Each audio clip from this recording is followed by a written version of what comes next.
Morning, everybody. What we're looking at here is live on YouTube.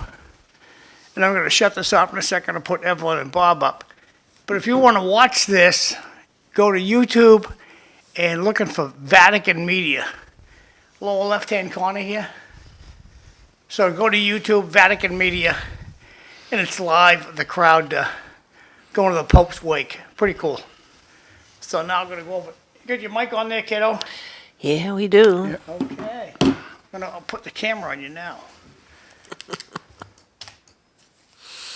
Good morning, everybody. Another bright Thursday morning. I'm Evelyn Thoren. I am your host for the Dawn Patrol. City Life starts at approximately 7 a.m. My co-host, Bob Hoey. Morning. Good morning. Sam Chase is not with us. He has some family obligations.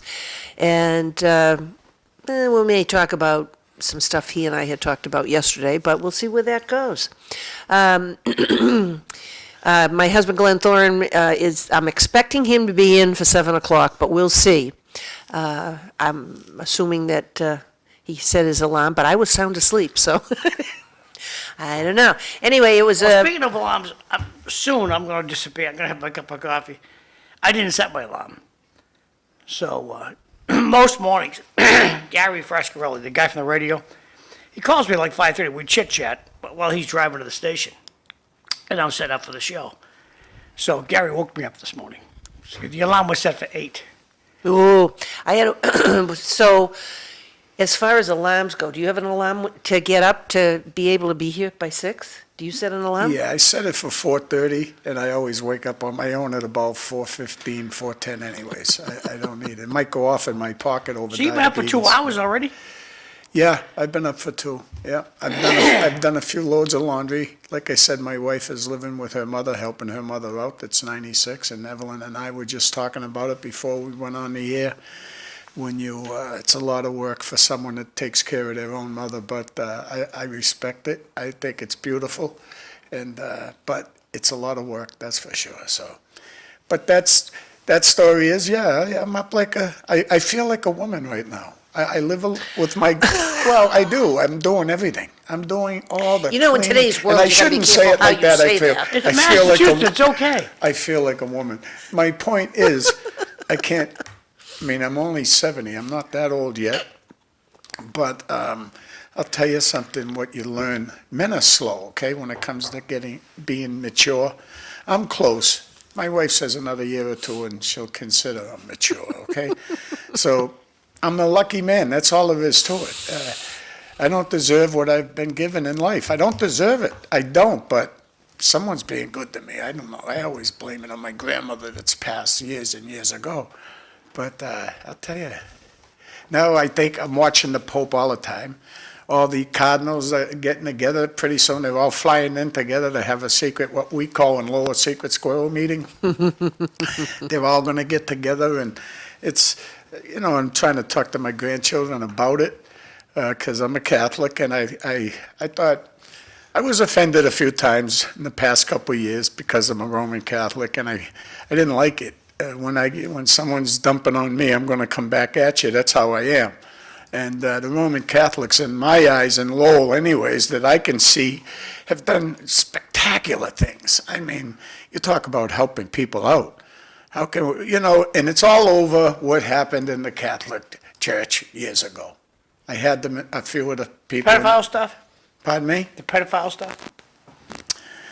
Yeah, I just want to say this, you know, the Roman Catholics are coming back. That's the most important thing. If you lived in Lowell, think about it. St. Peter's, Sacred Heart, all of them, John Dark, school gone, everything. I just driving in and I'm coming down the street and I'm looking at Cavalieros in the house right next door is my house. All of it's changed.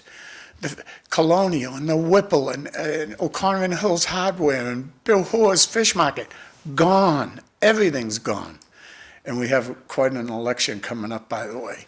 But I missed a few weeks with you, Evelyn, and I've had a lot of calls. My friends are saying, next time you're going to talk about Trump. I said, we can't talk about Trump. We'll Well, drive we him crazy. can. We can No, and drive well- people crazy, but it depends on what we want to talk about. But I mean, Yeah, I'm just you saying, and- you my and- friends want to hear you talk about, you're going to listen to Glenn. Go ahead. But no, don't tell you me were stop talking short. about, taking care of your wife taking care of your mother-in-law. Mm-hmm. And it does take quite a bit. It depends on the personality of the individual. It depends on if you're old enough that you're retired, that you don't have to have a job or you don't have to get other help in. There's a lot of factors here because you can't do it all. My house is not conducive to having somebody live on the first floor. You can, but not when you've moved another whole house into your house and then trying to figure out what the heck you're going to do with it all. And I've pared it down quite a bit. But there's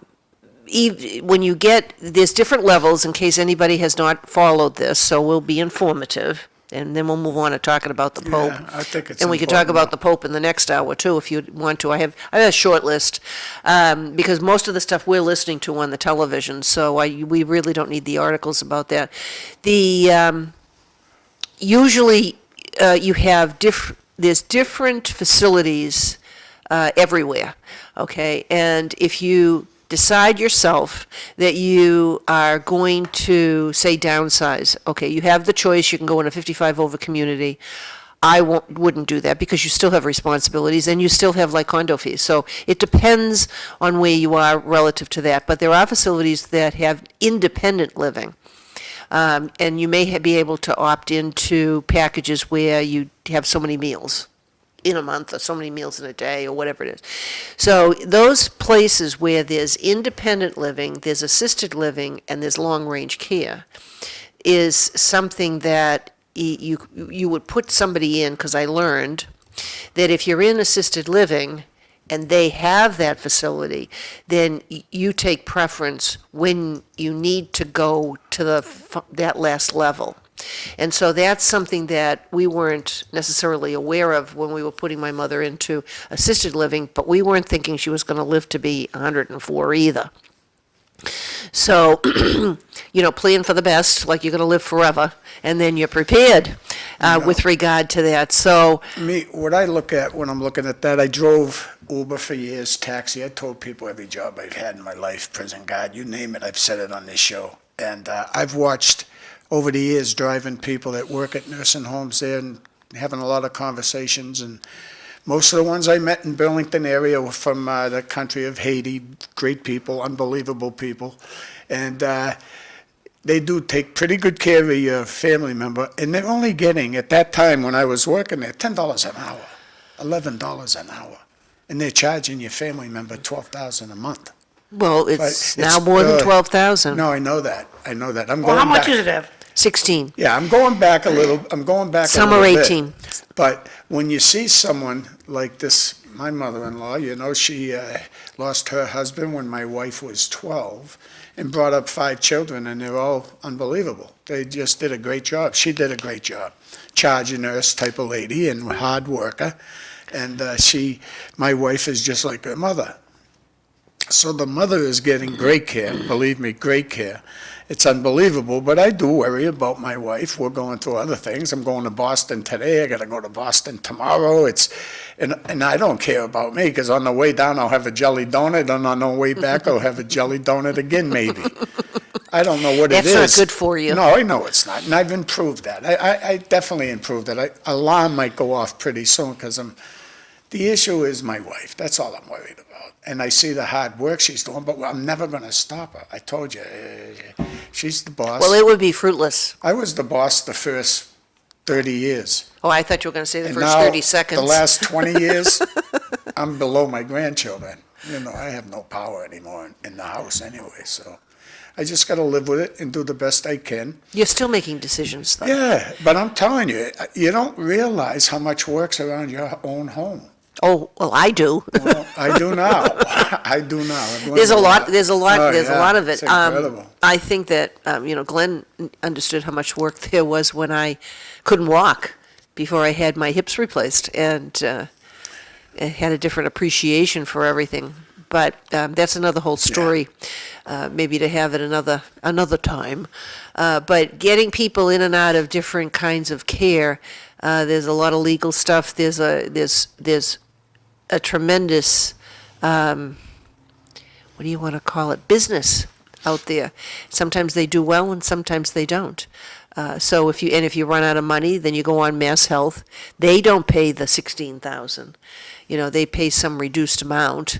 Do you know what it is? I think one of the lawyers I spoke to, there was an analysis of it. I was Okay. trying to follow. Get to the end of the story. How much? I think it's maybe $5,000 a month, Wow. something like that. It was calculated on the basis of how much the location charged. But that's what I got out of the conversation. How accurate that is, I don't know. The other piece is, if you're going to go on Mass Health, you wait till you have no money, and then you apply, because if you have, there's always a fee for a lawyer to work on it, but if you have a lot of money and you start early, they take a percentage. That's not based on personal experience with dealing with lawyers, because we're not directly.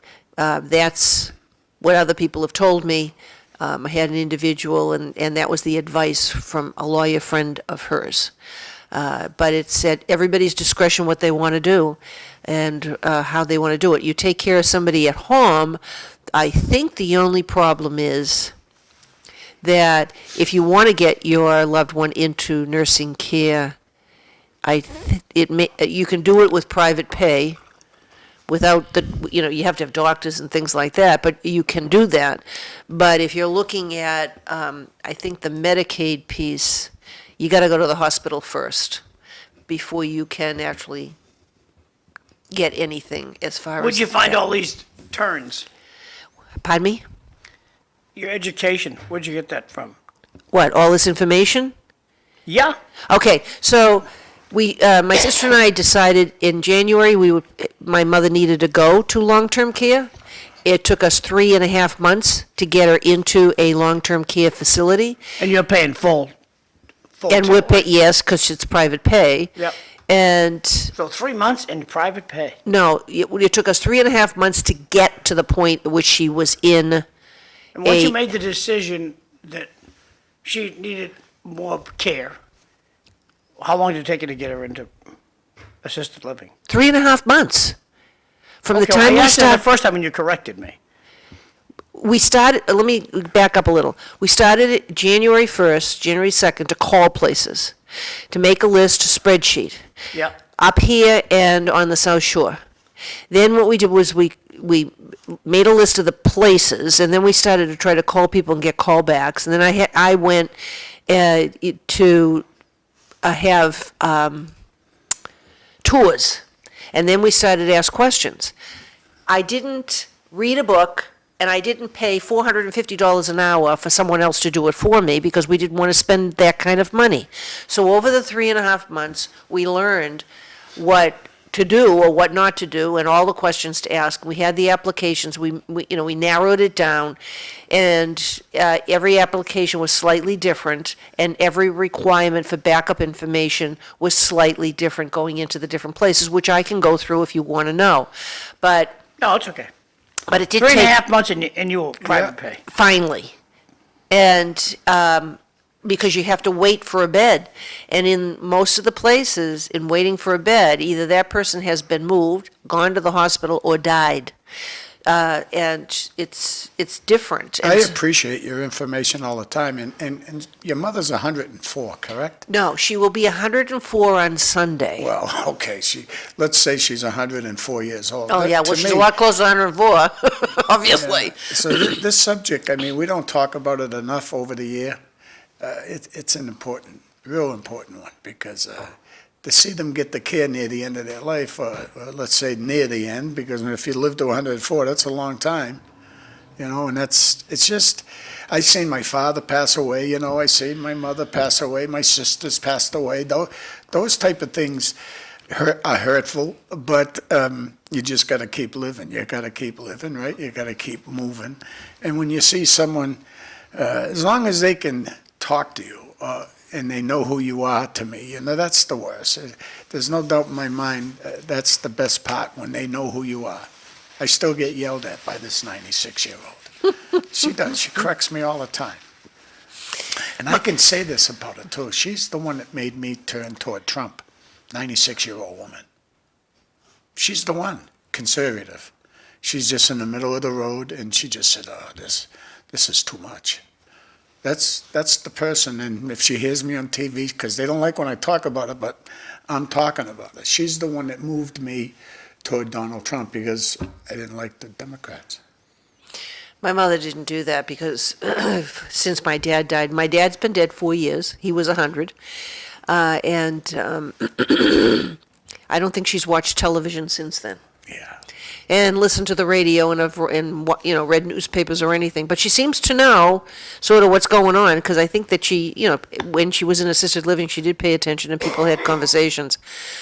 But, that's neither here nor there. But when we're talking about process, there's a lot of ins and outs. And if you're not quite sure what to do, you can certainly, there's companies out there, $250 an hour to $450 an hour for them to actually find, as far as I'm aware, find a place for your loved one that may need long-term care.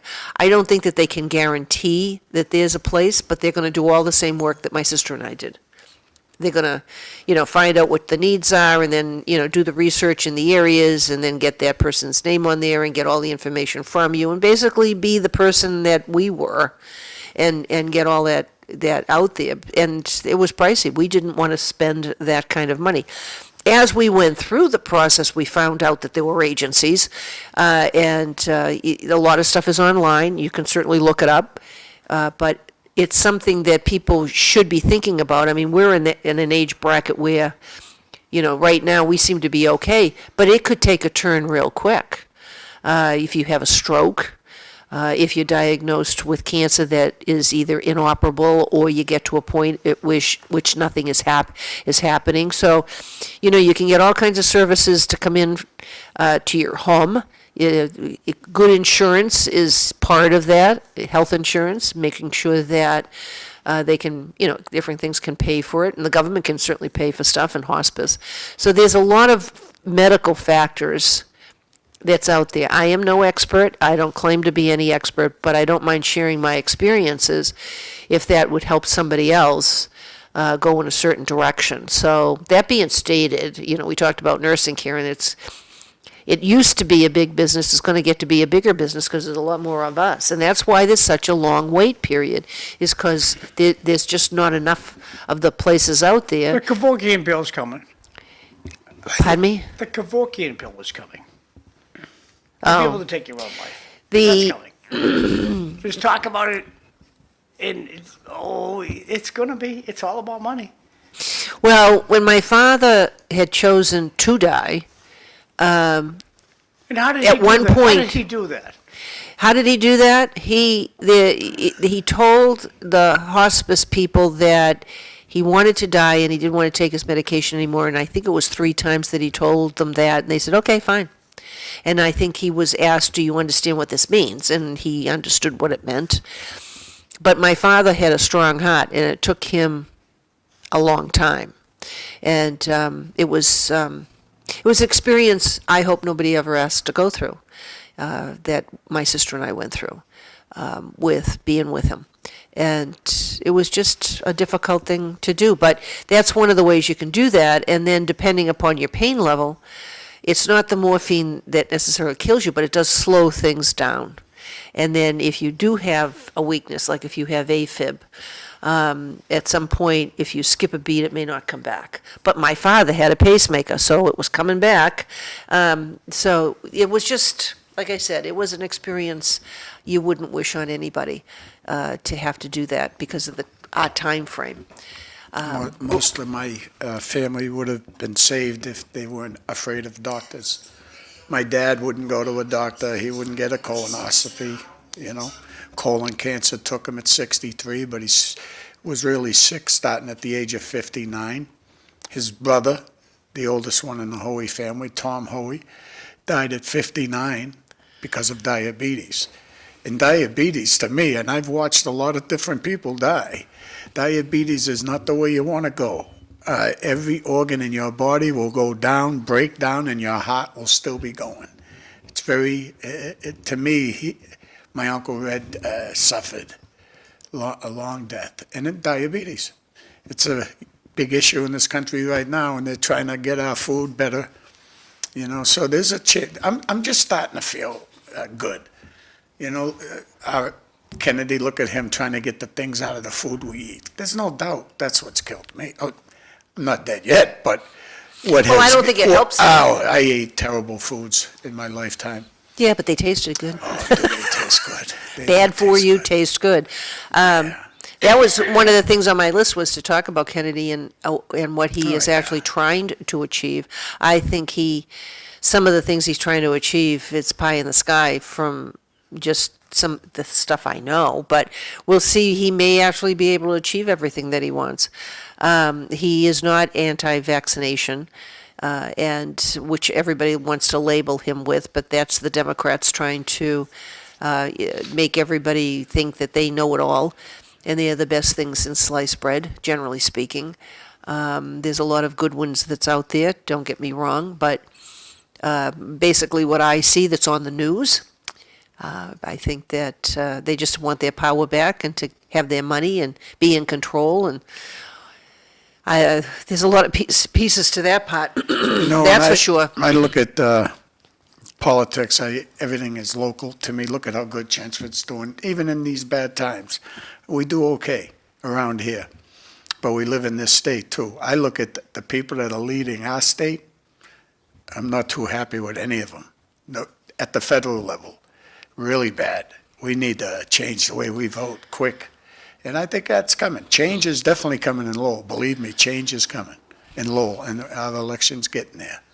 You know, I can't wait to see how much it's changed, but I'm telling you, it's a different place. Like I just told you, driving down the street just to go from my house to here, about a mile maybe, everything's gone. It's totally different. So we'll see. Small voting Well, yeah, base the in businesses- such a big city too. That's our biggest problem. Imagine having, and I'm giving you an approximate number, 75,000 people registered to vote, and you can't get 8,000, maybe 9. That's it. They don't vote. They vote in a presidential election, but they don't understand that all politics is local, and it's not always taught in this public school system, but that's another whole rant I can go on to.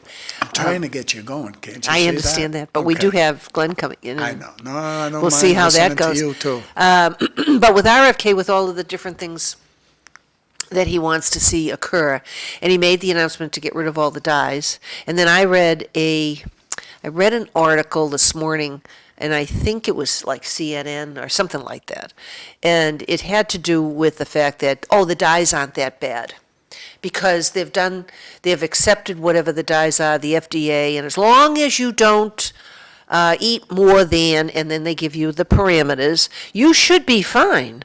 But the problem is, what if you do? You're not. So if the government is really concerned about your health, then they don't have you eat anything that may cause you any difficulties with regard to your health. And with the amount of cancer that's in this country and widespread, there's something that is different here than everywhere else. Yes.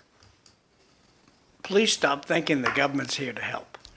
The government is here for self-preservation. Above all, no matter what happens, they stole all the wealth from the country. Lowell City Hall will still be there. Going nowhere. The government does not care about you. They're going to act like they care about, we love you. No, they don't. They care about themselves. And if you think the government's here to help, they're not, and they never will. Back to you. Well, when we talk about, the government's not here to help, and you are right in the terms that the government is here to help themselves and stay in power, and so that they have retirement, and they have trips. We're going to talk about that probably in the next hour. Well, like, the issue right now, and I'm gonna wait until I see Eric Gitchie to ask him, what's the total liability for the city manager? What's the total liability of the city? His free cell phone, his free car, his free insurance, let's add up all that stuff. What's the total? What's it costing the taxpayers a low in total? Well, that's with every package that you have with anybody. No, they just give you the salary. No, I understand that. I So didn't what's the say that total- you're wrong. What's the total liability for Cohen? I don't know. Nobody knows. Well, I'll get back to you on that. Never- no, if Sam would know what that was, he's not here this morning. I don't think that Glenn knows either. But I'm agreeing with you because when I had to negotiate superintendent's contracts, you had the salary and then you had whatever the other perks were, and you're adding it up and you're saying, okay, so here's what you would call the total liability. And that you always have some members that disagree. But one of the things in that negotiation strategy that we had was we looked at the total package.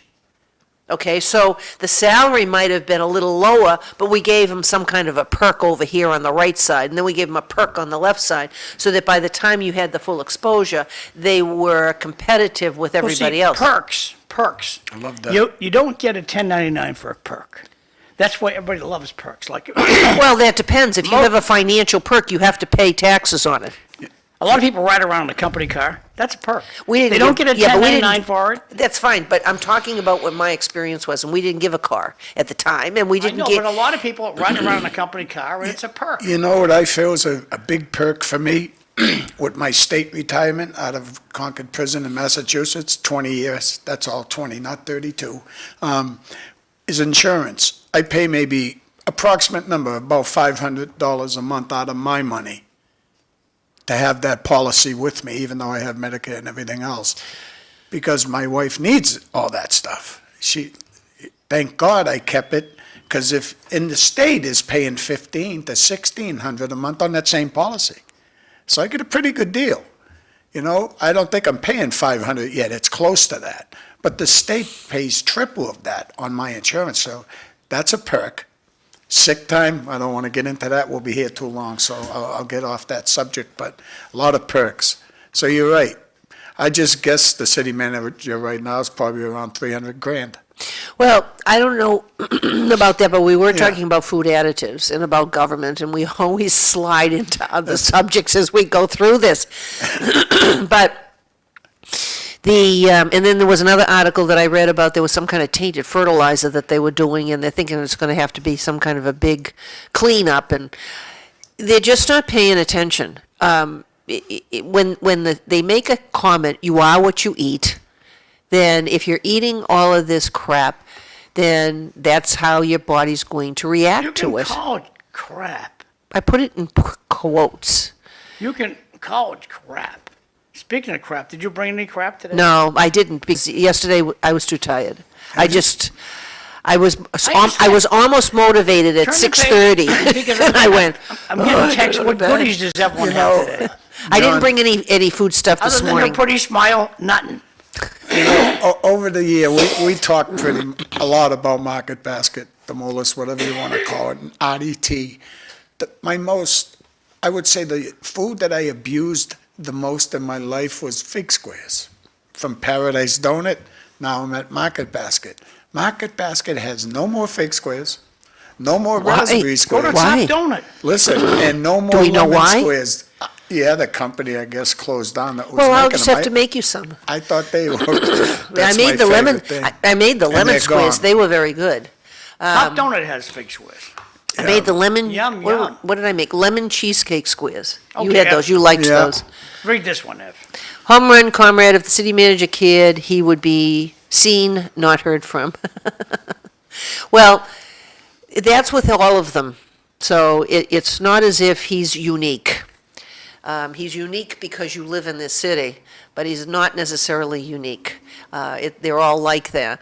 But when we talk about the government set up the Federal Drug Administration. They've set up all kinds of different things. And the more that I do some research on a particular topic, the more government control there seems to be, pushing people towards certain choices that will put a lot of money into the pharmaceutical companies, and then they get their kickbacks from that in their lobbying, and it's very depressing to be able to take a look at that. We'll talk about all that stuff. I'm being a little vague on because of personal reasons, but I'm reading stuff and I'm just overwhelmed with how stupid people can be and how greedy they can be without trying to think about the other guy. It's what I can get in my pocket, regardless of what you do to children and adults, or older people or whatever it might be. And I think that a lot of the food additives are there. We got used to having bright colored, the cereals and all this other stuff. But even though schools have taught what you're supposed to eat, but then the question becomes, What? The yes, schools don't teach that stuff. well, they did when I went to school. Well, that was in the way You had back. you had the food pyramid The way back that we machine. had in biology class. Okay, you had They the don't food. teach it anymore. Bobby, read this one. Just because the dyes are in the food doesn't mean you have to eat it. If the parents cared, they'd be more mindful of what they feed their children. Well, I'm going to take a little issue with the last statement, only because there's a lot of parents out there that do care about what their children eat, but they're relying on, and again, this is a mistake, they're relying on the fact that the government has supposedly checks and balances in there so that you're not eating something that's going to eventually kill you or cause you to change your personality. Or how you interact with other people. And I think that there's a certain amount of trust factor that's there, and that naivety, and the fact they don't have the time to do the research on what it is. What? The naivety. What's naivety? wait. Hold on a second. Bob, do you know what naivety is? No, I don't. Neither do I. What's naivety? Well, in this particular case, What's naivety? Not in this particular case. Did you make up the word? No. Okay. People are naive. They don't know what's going on out there. Naivety, that's being naive. Yes. I understand better now. Thank you. Right, and I didn't mean it as a circular definition either. But when I taught high school chemistry the last 2 weeks, I taught the application because I got through the book. So I had to think of something else to do. And so I, taught them, what does the chemical compounds look like, the chemical structure looks like, for what the colors were, what the flavors were. And then I would bring in boxes. I would challenge them, bring in something from home. Let's see what's actually in what you're eating. And said, this is what this is, and we went through the whole thing. And there's a lot of stuff. Bobby, read this one. Government creates problems so they can pretend to fix it. Well, yeah, they create their own crises. They always do that. You have a crisis, they make a crisis, and then We say they crisis. solve it. The Chensford say crises. We call it crisis. Well, crises is the plural. Anyway, as far as There was my naivety again. well, I'm sorry I'm using larger words here for you The this morning. Chensford words. Those are Chensford words.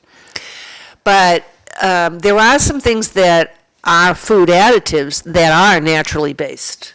There's some stuff that's in ice cream that makes it smooth, but that comes from seaweed. So it's not like it comes from oil or coal tar, as the case may be, which is what RFK is talking about. So it'll be interesting to see how that goes. But the rest of the world doesn't have all these food dyes. See, that's the difference. It isn't like we're leading the way here.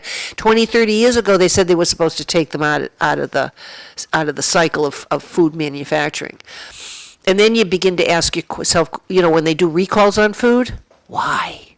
Is it that the government inspectors aren't doing their jobs? Well, this comes from Eric Gitcher, and he brings up a good point. Just eat pizza. Well, that depends. With the food dyes being gone, what color will pizza be? Yellow. No, it won't be yellow, because you're not putting any dye in the pizza dough, okay? No, Was wait a that sec- from Eric? Yeah. Yeah. Yeah, well, The red sauce, where does the red come from?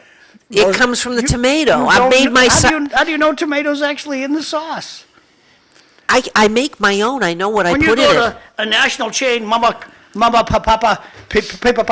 Pizza, I just don't want to use a name because they'll sue me, or they could give us legal problems. How do you know there's any tomato sauce in that at all? There's no ingredients on the box. Which box? The pizza box, the cardboard thing. Oh, that you mean holds when the you order pizza from a okay, instead of buying it frozen in the frozen food Yeah, section. when you go to the drive-thru at famous hamburger place, what do you actually know is in that burger? Well, one of the things that's interesting is if you would like to take a look on Yellow pizza's coming. We can turn the page. well, there are different additives that's in the shredded cheese to keep it from clumping together. You can look that up. It's that sawdust, right? Sawdust? No. I don't eat that. No, there's something else, but I don't know what it is I don't- because Might somebody be else eating said something. sawdust, you don't know. There's anti-caking ingredients. but- Anti-caking. Don't you like that one? So the best thing is if you really are concerned, you buy a pound of mozzarella and you shred it yourself, all fresh. No, I'm going to go to the drive-thru.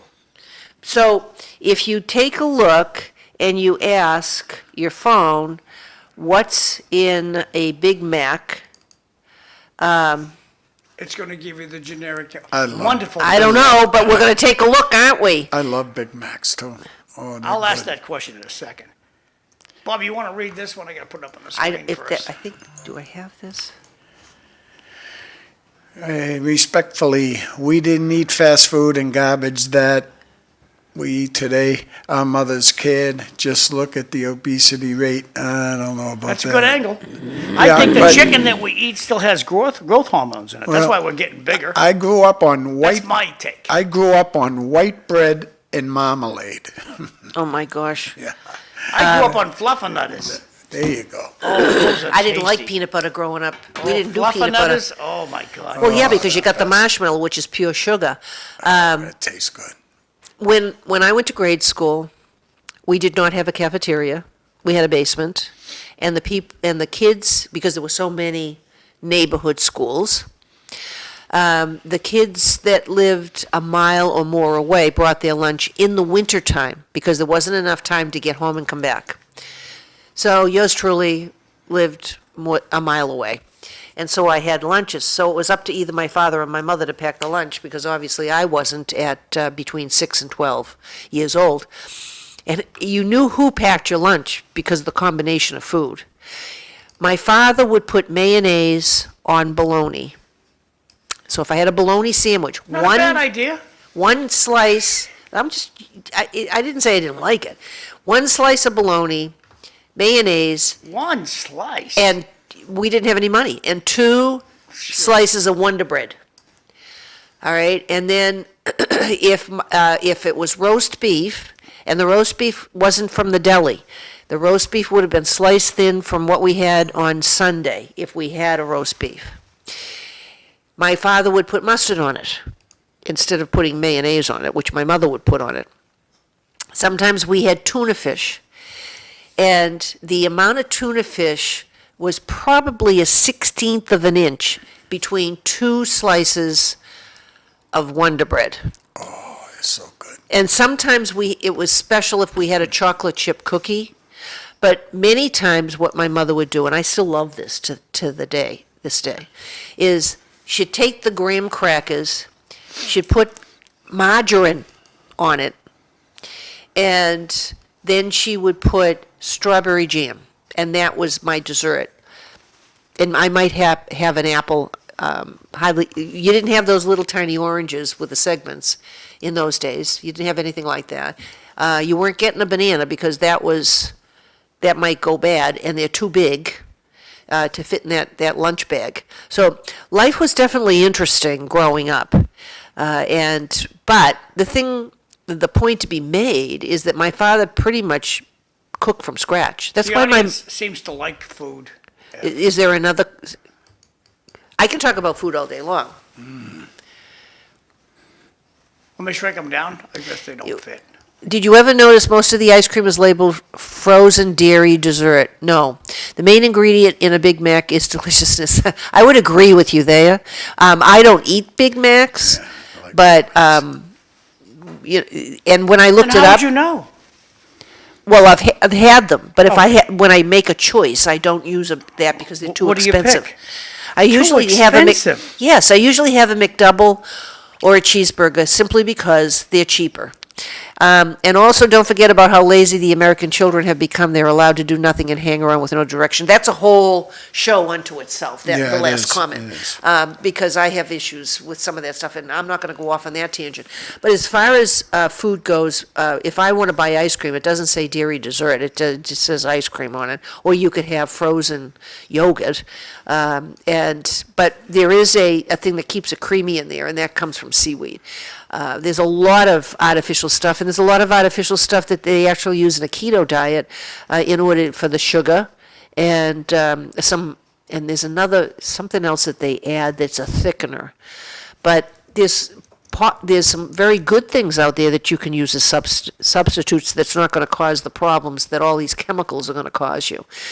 But the point that we need to make sure that people understand is that worldwide, we are not the leader in healthy food. And we are the leader in sick children and cancer rates and all the other stuff that's out there. And if the only factor happens to be what's in our food, then you should change it. But if you have pharmaceutical companies that are trying to create all these drugs, they're making the money, so why would they want to have you healthy? So you wouldn't be taking their products? Yeah, I looked this up. This didn't help me any. This is from Google. AI review. The Big Mac consists of 2 beef patties. Big Mac sauce. Well, I'm going to ask, what's in Big Mac sauce? It's- Onions, pickles, sliced processed American cheese, all sandwiches between a sesame seed bun, according to McDonald's.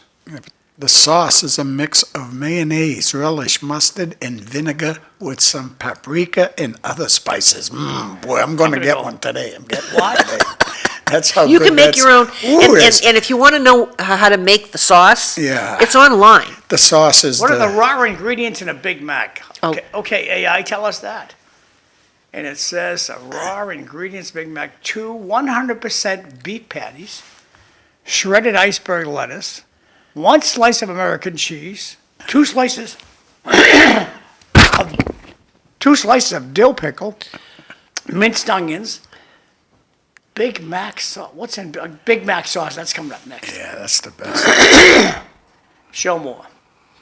The 2 beef patties, blah, blah, blah, blah, are prepared with salt and pepper. McDonald's specifies there are no fillers, additives, or preservative in their beef patties.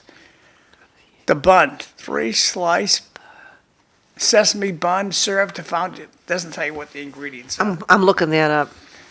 See, I always Big thought, Mac sauce. Here it is, there Bobby. you go. I always thought it was ketchup and mayonnaise mixed. That's it. It is, but there's spices. You got to have They those have a lot spices. more in there. The Yeah. sauce is a creamy mix of mayonnaise, sweet relish, and spices. What spices? I'll tell you in a second, but I'm looking up something else. And this paprika, whatever it's called. It's known for its tangy, slightly sweet flavor and pinkish red hue is archived, No, achieved. with And that- and- paprika. Paprika. Paprika, and the base for paprika are red peppers. Anyway, so I asked my phone, what are the ingredients in the bun for a Big Mac? Enriched flour, water, sugar, yeast, soybean oil, and sesame seeds. But it also contains small amounts of potato starch, salt, dextrose, cornstarch, modified food starch, vinegar, and vegetable proteins. It doesn't tell you what those are. And then it goes other ingredients like maltodextrin, wheat gluten, natural flavors, and dough conditioners may also be present. Well, look at this for our favorite diabetics, okay? The raw ingredients of Big Mac sauce primarily mayonnaise, sweet pickle, yellow mustard, a blend of spices, tell you what it is. paprika, whatever that word is, Paprika. whatever, thank you, garlic powder, onion powder, along with vinegar and sugar. There's always sugar in there. It counteracts the acidity level. So I am looking Oh, up. that didn't go up on the screen, I'm sorry. That should have went up on the screen. What? I like to verify what I'm reading. People say, you made that up. You No, know, we're not used- making any of this I stuff used up. to eat a lot of inmate food, okay? When I was in, How tasty was it? wasn't good. It wasn't that good. Back But in the, we back in the didn't radio, know. go ahead, Bobby, and I got a story. Yeah, well, all I remember is people talking about what was in the food, and they says, listen, it's better than eating in the staff dining room. That's where inmates make food for us. I never was comfortable eating the food that they were making for us. Or let's say a soup, you don't know what's going in that soup. But inmate food, I was always wondered, what's in that food? What are they eating too? I remember when I first started, way back, they used to talk about a chemical or something called saltpeter, whatever that is. I just That didn't takes really, away your whatever.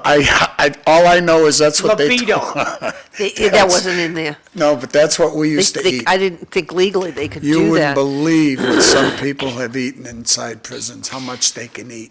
So I've never met anybody, and I'm sorry to keep going, that can eat as much as that young man over there, John McDonough. Yeah, I can eat most people at Whoa, the table. you can eat with the best of them, buddy. Yeah, I don't need to do that anymore. I used to. Oh, he can eat. Okay, so, I gotta figure out how to get out of that. Okay. So I looked up what is in a Big Mac special sauce. There's a whole lot of lists out there, by the way. So Google tells me dill pickle relish. The dill, because you had dill in it. You could use sweet relish. Don't even know what dill is, but that's okay. It's an herb. It's an herb, okay. Yeah, dill. You can grow it in your garden if you want to. Negative. Onion, Too late. natural ketchup, yellow mustard, white vinegar, granulated sugar, paprika, salt, garlic, and onion powder. That's what's in this particular recipe. The sauces I like what, was it the no, it wasn't the 99. It was the bloomin' onion sauce. That sauce that you dip stuff in. But I'm not supposed to eat fried food, so that takes a lot of wonderful food Is that a flavors Protestant away. commandment, or you've made a decision personally? No, I'm not supposed to eat it because I have acid reflux. That's a personal decision. That's why when I'm sitting here, because I haven't had breakfast, and I have a lot, I'm trying to clear my throat and stuff, that's due to the acid reflux. that Want I some have. Tums? I got Tums over here. Yeah, I don't think that's gonna help. Oh, Tums are great, man. One at a time. Nice stuff. So I'm better off eating just pizza, because So says Eric. well, that's what Eric said, And soon we will have yellow pizza. Well, that's what I say, yellow pizza, but, And then you don't know what goes into sausage, pepperoni, and all the prepared stuff, but when you heat it to a certain temperature, then whatever the preservatives are, the nitrates, I think it's the nitrates turn to nitrites, and those are carcinogenic if you eat enough of those. I mean, the food science stuff, it's not complicated, but you have to know a little about chemistry in order to be able to pick certain things out. Well, And it's funny we should be talking about all of this. When I thought about talking about RFK this morning, I thought about bringing in a few boxes and reading the contents and then looking them up. These are yours, Ev? These three. Usually it's Evelyn's baked goodies, not Big Macs. Well, I didn't make anything this morning so that we would talk about that. And What about- usually we don't go into How about the details top on one? food. Don't you read from the top down? Oh, I didn't see it because is breaking news, Big Mac sales soar in the Merrimack Valley? Is that all that's there? And there's the third one on the bottom. And then it goes to all beef patty, cheese, special sauce, lettuce, pickle, onion on a sesame seed bun. Is that what this show has become? Hey, Glenn, I'll be right there. Thanks. Well, we can certainly move the conversation off of food Well, Glenn's unless coming. somebody has any questions. So Glenn Thoren is going to be Doc- here shortly. Yeah, we can talk about his PhD if you'd like to, and all that we had. Are you on the screen? Am I on the screen? Yeah, we're on the screen. So when he comes, one of the conversations I'd like to have then the next hour has to do with the deportations. We'll definitely get on politics. And then the Democrats' approach. One of the things that was interesting, too, was that the Pope that just passed was trying to fix the financial mess that the Vatican is in the Catholic Church. So there's a whole lot of that that's going on, too, that a lot of people may not be aware of, because they I don't even know what their budget is. We'll have to ask my phone and see if they give us a budget for everything. But it was an awful lot of people's, what do you want, sacrificial giving that created it so many centuries ago. And that, but we'll see. When we talk about food, to me, it's one of the biggest issues you can deal with. I mean, when I was on the school committee in Lowell for 7 years, I never voted for the contract for Amarak. I think that's how you pronounce it. I thought we were getting worse food than Fenway Park, let me put it that way, plain and simple. I never liked the outfit when we privatized. Once we privatized the way we feed the children, in Lowell especially, that's one of the biggest things I missed as a child. Growing up in the Lowell school system, there was always a cafeteria lady there to help me, meaning if I like tuna, I'm getting an extra tuna. It was just, now it seems it's so much about money. They care about what's going through the register, how many meals they're pushing out for free. And that's how this company, and the way the help is treated, forget it, who works in the kitchen, that's another story for another day. Well, it's all become a big business. Yeah. Today I was over the senior center, Lowell Senior Center, stuffed cabbage. Yeah. The place was jammed. I could not believe how many people were sitting down having stuffed cabbage. What was in it? I wasn't able to enjoy any because I had to scoot, but oh my God, it smelled wonderful. It'd Good, be just sit down, interesting. please. Make yourself comfortable. Yeah, we can Oh, you want to hop up so you can Yes, sit sir. next to his bride? Yes, sir. Come right in here. Thank you very much, Bob. I came for the coffee. But So if oh we my wanna- God, over the top good. And the senior center, $2, or if you don't have the $2, it's free. And, a bounty of food on your plate. It was a good time yesterday. Well, it's interesting when you mentioned the thing about the stuffed cabbage, because usually you have like ground beef in it, but I made stuffed peppers, and this time what I did was I put Italian sausage in it.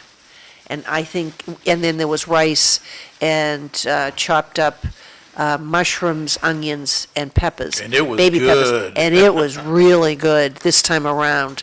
So if anybody out there likes to cook, instead of using ground beef, use the Italian sausage. Very tasty. A very easy meal to make. So maybe I should teach Bob. I'm sure you can cook. I'm learning. Yep, and so, listening. and so I have a lot of simple recipes. Even baking, there's simple things that people can do, and it's adding a few things here and there. I'm glad we talked about food. Glenn, we were talking about food probably for a half hour there straight. Now you're making me hungry. Well, Robert Kennedy, to me, it was one of the best things I seen Trump do. Because when I seen his whole family and everybody else against him, I felt bad for the guy. And Trump took him in under his wing. And if you listen to his message, I mean, what's he trying to do?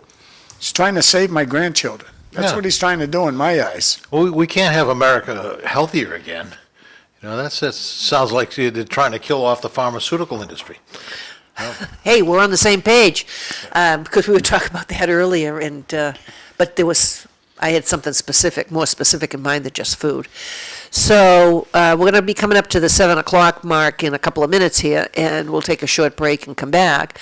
But to finish all of the discussion on food, if anybody out there is interested in knowing what everything is in what it is you're eating, take a look at the label and, send it in, and we'll tell you what it is and what the purpose it has for you. That's why a lot of the stuff I make from scratch. And I don't buy certain types of flours. I buy King Arthur flour. It's unbleached. It's And unbromated. it's cheap. No, it's not cheap. I don't buy cheap flour. Well, usually you brag how cheap you are. I am, but I'm cheap because I make everything from scratch and I don't buy it. So King Arthur flour's the best. Well, I like King Arthur flour. There are other ones out there. People have to Where would one get King Arthur flour? market basket. Basket. Where does one get anything? And Market and then basket. you also have Red Mill. Glenn, can you drag the mic a little towards you? And then there's a brand called, I think it's called Red Mill, and they're in different sections.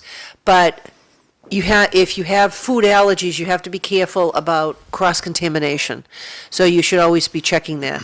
And the other thing when we were talking about the special sauce, there's eggs in it. So if you have an egg allergy, and with mayonnaise.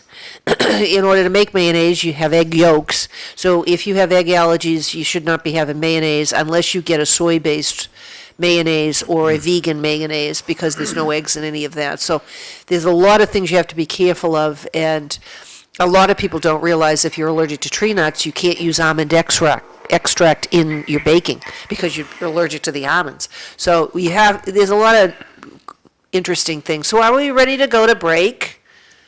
Got the last text, and then we'll go to break. And this is from Eric. No, this is not from Eric Gitchia, but from Eric Gitchia. Pizza is the best. Gitchia has my vote. You know, my family had a big family. We all teased each other about the shape we were in our whole life. We were teasers. We teased each other all the time. And now I'm seeing Eric Gitchia's family. They tease him a lot, right? But that guy's in super shape.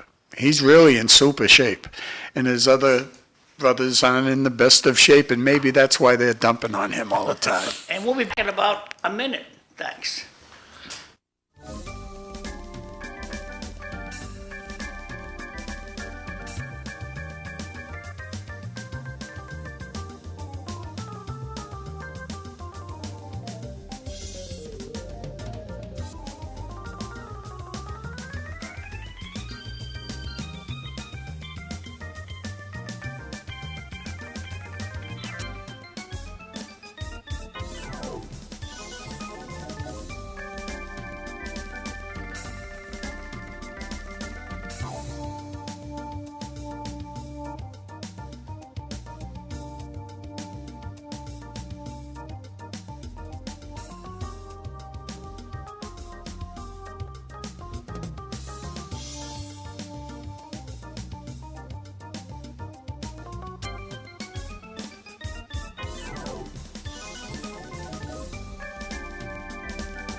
Good morning. Welcome back to City Life. We're on for the next approximate 58 minutes. I'm Evelyn Thoren. I am your host. My co-host, Bob Hoey, is with us. Sam Chase isn't here today. He had some family business that he had to take care of. And our guest is my husband, Glenn Thoren. Stuck in the middle with you. Well, I don't really want to go to locations. I have some interesting things. I'll have to tell you what I thought of when you said that later, not on the air.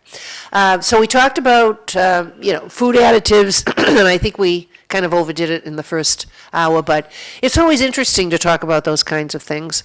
And do you have any kind of an opinion, Glenn, as far as what RFK Jr. is doing with all of the things in his current cabinet position? Yes. And what would that be? Oh, okay, yeah. I thought that was a yes or no question. Well, one of the things, when you're as old as we are, we remember back in the 1960s when President Kennedy was very tuned in to keeping America fit and healthy. We had very, very few autism issues back in those days, maybe 1 per 10,000, people, something like that. And everybody had this physical fitness program in their schools. We had gym just about every day. We had, requirement to do sit-ups and chin-ups and things like that. So President Kennedy had the idea that we should keep our American youth fit. Not necessarily that they could go in the service, but being healthy was an important part of being a strong America. And so what happened to that? It's just not, unless your town's got a really good sports program, it's not one of the most important things you think about. But today, with RFK Jr., he's looking at why are we having so many people that have chronic diseases? Why do we have all the allergies that we have that, at least I can't remember we ever had peanut butter allergies when I was growing up, or egg allergies, or anything like that. So things have changed, and one of the points that he makes very, very clearly that I'm sure everybody's heard is the food we eat in this country with colored dyes and other additives is not the food that the rest of the world eats. Not in Europe, not even in Canada. So the Fruit Loops that you may have for morning breakfast, I don't, but some people do, are dyed with petroleum-based artificial dyes. And in Canada and Europe and the rest of the world, the things that are red and blue and green are dyed with vegetable dyes, which I think must be quite different than petroleum-based colored food additives. So they are strongly suspicious that these colored food additives and other things in our food that are there for preservative reasons are affecting our health and making Americans chronically sick, which requires lots of medicines from the pharmaceutical industry that we may not need if we're not sick. So, I think this is a good thing to do, and the important part is that if you listen to RFK Jr. carefully, what he wants to do is accumulate the data. It's easy to say one thing is bad, another thing is good, but if you don't have the testing, if you don't have the data to back it up, then you're just speculating. If you have the data to back it up, then there's a reason to take action, which I think he's doing right now by banning colored food dyes. That's, to me, kind of a no-brainer. They're all petroleum-based colored additives as opposed to vegetable-based. So why would you put oil in your food as opposed to vegetables? So, he's doing different things. I had read an article about how Pete Hegseth, who's in charge of the military, his cabinet position, that he's made another mistake or another breach. Have you done any research on that to know what his issues are with regard to that? You mean Pete Hegseth? Yeah. Well, they're attacking him because we had a terrible Secretary of Defense in Lloyd Austin prior to this point in time. And Pete Hegseth is a young, energetic guy. He's, a military veteran. He goes out and does physical training with the troops when he visits different parts of the world. It's a different way of looking at, where the military should be. His big thing is to be prepared for war, to be over-prepared for war.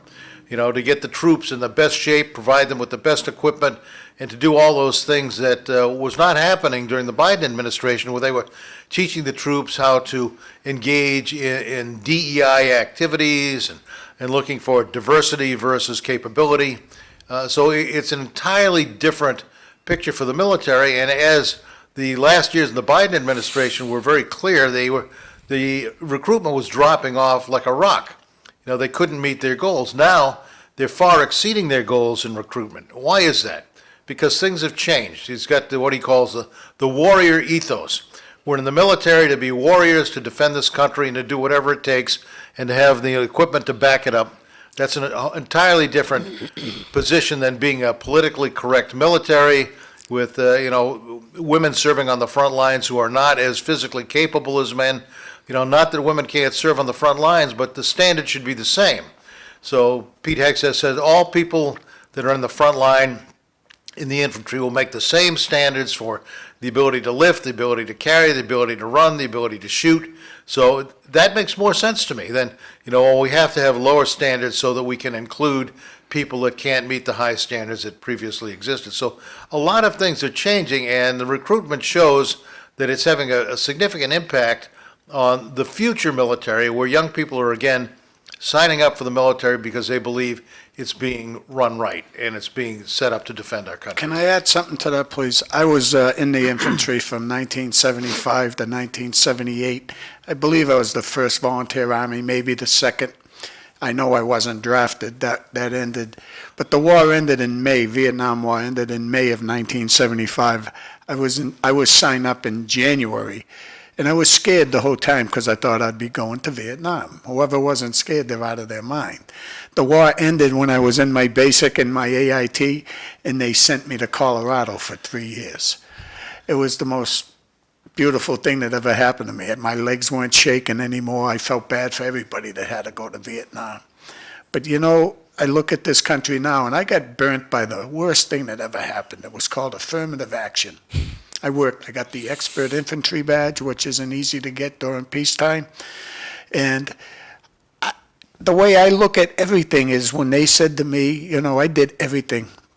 12-mile road march, forced time, trying to get the expert infantry badge. It's the highest award you can get in peacetime. I went up to get sergeant, and they said to me in these plain words, they said, "We're sorry, we can't promote you right now. We have to fill quotas," which is like DEI, I guess. But it was the worst thing that ever happened in my life because I worked so hard for something, and I couldn't get it because I was white. That's plain English. I'm sorry, but that's the way it was. So now things are changing that, you know, you'll hear this word frequently, which you never heard for the past 4 years is merit or meritocracy. If you're good enough, if you meet the standards, then you deserve, you know, the promotions or the responsibility. It's not because of your race, color, creed, or anything else. It's because you earned it. And I think that sends a better message.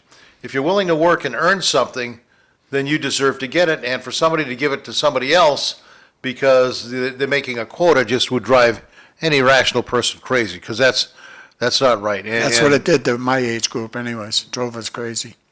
So Well, I that's think changed. that it also, when there's quotas and and it isn't just the color of your skin. It could be your ethnic background, where white seems to be the lowest on the totem pole. You know, if you're a Caucasian, well, we'll get around to you, but we got all these other people we have to hire. Yeah, we got enough of those guys. Yeah. You know, when I was at Fort Polk, Louisiana, I agreed with it a little bit because everything was white. Everything was white. I mean, they had to drink out of certain areas in Louisiana. There were still signs of that, you know, like whites only, signs like that I remember seeing back in '75. So I do agree with it, but the way they did it wasn't good. It wasn't good. I think if they threw some merit in there, like you said, or evaluate us the right way, I think it would have been a much different world today. I just think it was one of the biggest issues that hurt this country. So I guess one of the questions would be simply because of the time frame and the age brackets, that if in that time they were moving people up because they had to fill a quota, were those people that they moved up that continually ended up being moved up, if they didn't have the merit or they didn't have the capability, then some of those people the ones that ended up, you know, as generals and admirals and all of that, and that's why we've had some issues with the direction of the leadership in the military. So it would be interesting to trace that to find out if that's what happened as time went along, because you move people up over time. Glenn will like this one. I worked, I was a driver, drove VIPs, and I worked on Omar Bradley's trip to Colorado, Fort Carson. He had 65 years active duty back then. 65 years. Unbelievable, some of yeah. those generals, I'm telling you right now. Europe might have gone the other way if it wasn't for people like Bradley, you know. Yeah, it was unbelievable to meet him. It really was. Right, and they really should teach all of that stuff in school, but I haven't asked some of my grandchildren whether or not they know who those people are, so I can't vouch for whether they do or they don't. One of the things, I mean, we're going to talk more about politics, but because this show also goes to Chelmsford. Chelmsford has their spring town meeting, starts Monday night, April 28th. Monday. And the way that the charter is, it goes Monday, Thursday, so that it's not consecutive nights. When Glenn and I first started, it was consecutive nights. That was very tough. So over time, they've changed it. Do you see any of the articles in the warrant being controversial this year? Usually spring is budget, Yes. but there always are other things that's attached that could be generated by citizens petitions. Well, there's one that'll be a little bit controversial, at least for me it is. One of our good friends, Kelly Beatty, who with me generally does the reporting on the Chelmsford elections. Not this year, though, because it was so boring. There wasn't a lot going on in the election, so they didn't even broadcast the results, which is, I think, unfortunate because people want to see, even if it isn't a highly contested election year, what's happening in their precinct, what's happening with the school committee, planning board, and elsewhere. There was no contested election for select board this year.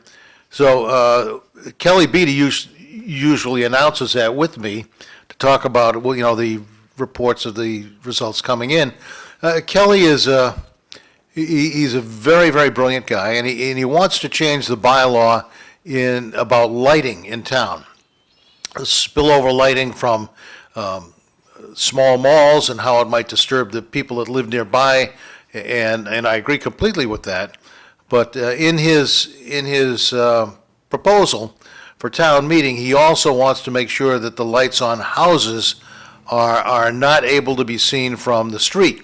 In other words, if you have a light on the front of your house that can go around in 360 degrees, kind of highlights your house and stuff, he wants those all aimed down so the people driving by don't get to see the lights themselves, but rather the light that comes out of them down on your house. Now, I disagree with that, because I think that decorative lighting on houses make the houses look better, make the front yards safer. If you have a pole light in your front yard and it goes around 360 degrees and might have some LED lights in it, not super bright, that to me is an attractive feature of the way the house is laid out.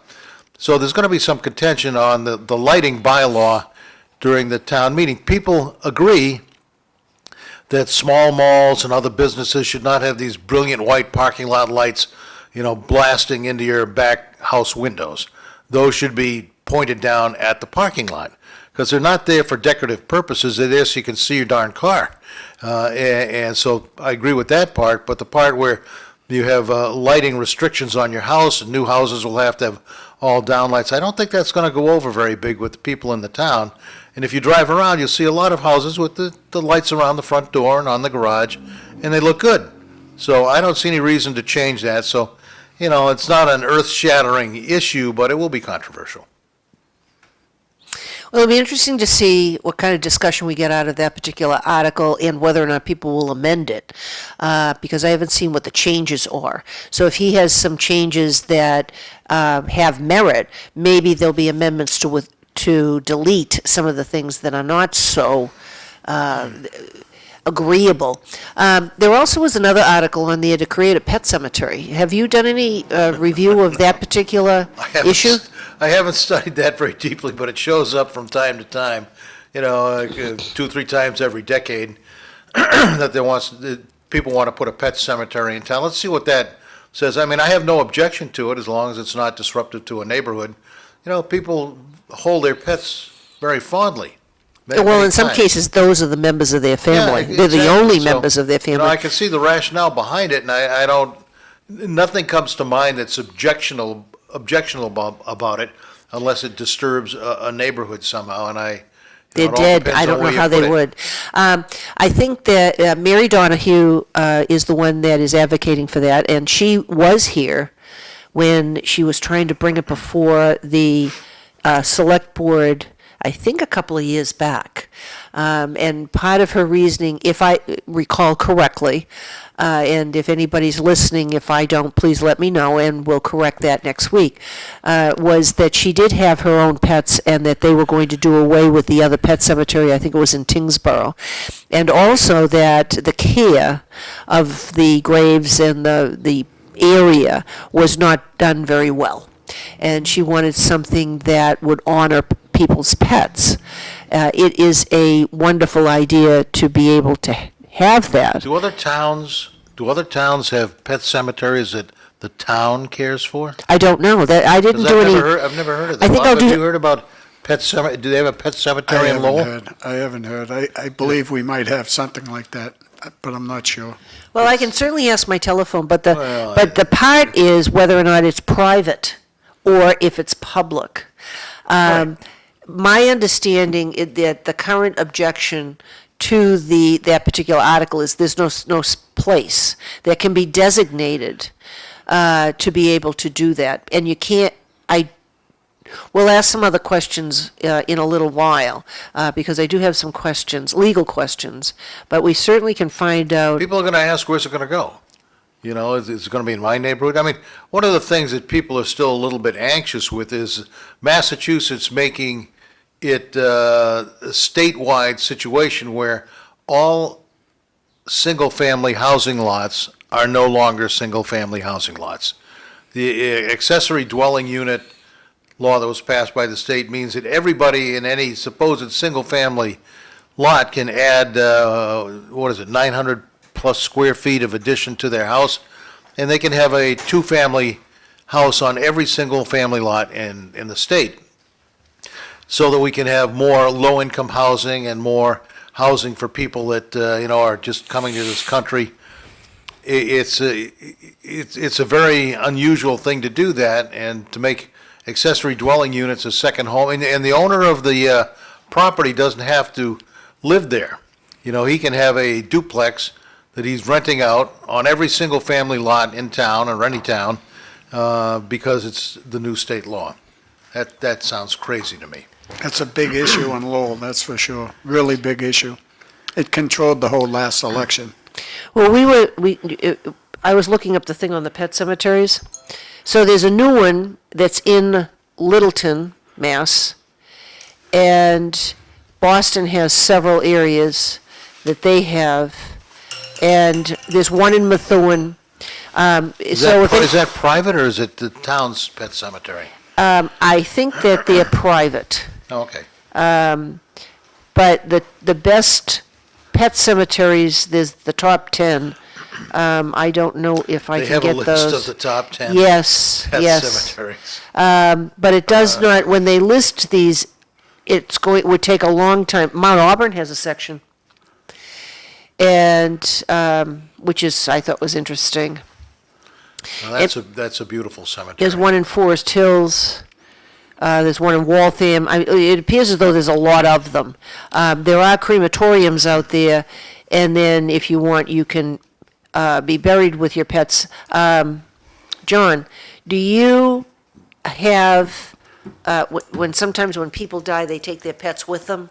Have you ever been asked to bury the pets with the people? All the time. Okay. All the time. What happens is, prior pets are cremated, and we put the cremated remains in with the deceased. Okay. So far as if your town is considering a pet cemetery, the town should run the cemetery, not a private entity. All across the country, there are pet cemeteries, privately owned. And when the owner of the cemetery moves off to heaven, the relatives sell the land and they build a house on it. And the town goes bananas. That's a pet cemetery. You can't. Well, you know what? The developer doesn't care.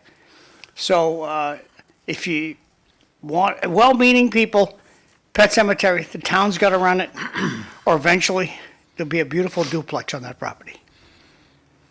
So There's no regulations for cemeteries, any cemetery in Massachusetts. Whether it's for humans, pets, there are no regulations that govern it. Interesting. Are there cemeteries that have rules that you cannot bury the pets with the people? Every cemetery has their own little rule book. There are no tickets. So people, what they'll do is on a Sunday, they'll take their shovel and they'll go bury their mother's cremated remains at the family grave to save $500. Cemetery does not like that. Some cemeteries will not let the stone be lettered with the deceased's name without the officer's permission. So Glenn's stone company, Glenn Thoren's gravestone company, shows up at St. Evelyn Cemetery, and the first place they go is the office to get permission to go and letter the Hoey grave. So, oh no, Hoey hasn't had any burials, can't put it on there. And that Glenn's company will call Hoey's family, hey, we can't letter it. Then Hoey's family calls St. Evelyn Cemetery, yells and screams at them, you didn't pay for a burial up here. You can't memorialize somebody on a gravestone. Every cemetery has different rules. It's kind of interesting. Not that we need to get... It's kind of like rules at your house are different from my house. Oh, absolutely. There's a lot in common, but there's always some differences So of bottom line, opinion. you guys should, if well-meaning, the town should run the pet cemetery. Yeah, the town, they'd have to find a location for it, and I doubt it would end up in the You guys regular. got gigantic space at the cemetery in, gee, we go there all the time. Pine Ridge. Pine Ridge, tons of space there. Yeah, I'm sure Dave Boyle could find some place that was, well, Well, it depends. we'll find out. you gotta True. go in with Dave Boyle. Well, you can also have it at the entrance, because when you come in the entrance, there's a lot of grass. But that would be at their discretion as to Well, whether or yeah. not. We have a crematory we go to that, in a separate building, they do pets. And when we give families their choice, what crematory you want us to take your mom to, it's explained to them. One does pets, one doesn't. And you'd be surprised, some people, I don't want to go where the pets are. And a lot of people, I love that pets. They do the pets. Interesting. So it's a magnet, and it's also repelling as well. So I have to say, pet cemeteries is not a subject of common discussion these days. honestly, people love their pets. Yeah, well, they do. We have people who will euthanize their pet when they die. It's in their documentation. Yeah, I have a family member that said that's what they were going to do.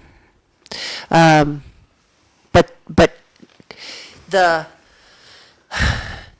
you have Mary Donovan this is like her mission. So she's extremely devoted to this topic, and I don't think that this will be the last of it either. But there's a lot of people. The reason there's no pet cemetery is because if they have their pets cremated, then they can be buried with them. Then that's the wish that they have. So they don't need a specific cemetery for the pets to go in if they're going to be with the owners. So maybe that's why there isn't such a large outcry to have those. So I haven't looked at any of the other warrants. Like I said, I know that the budget is there, capital planning would be there. Hopefully there'll be updates on engine Oh, yeah, there's 3, a lot 5, of digging, and 5. digging going on in Chelmsford right now. They've got that distribution center on Route 129. They took down a building, and they've had excavators out there. I had no idea that lot was that big. I mean, you could literally put a ball field out in that lot. So that's coming along fairly quickly, because I think they want that distribution center up and running. Then on Route 4, they're putting, what is it, a child care center? Something, it's up on the On Route 4? hill. Yeah, on the top of a hill. It's right between two houses, and they've got enormous excavation going on there, loads of rock and everything else. And so Route 4 is closed, which really upsets the people from New Hampshire that use that as a cutoff. Eva, you want to read these? Military recruitment is up because the military now has a president who has their back. Absolutely true. The MSPCA Pet Cemetery in Methuen is at capacity and has been open for several decades. Yeah, that was on the list that was on Google that I looked up, that there was one there. But at capacity, it would be interesting because with and John, you would know more about this.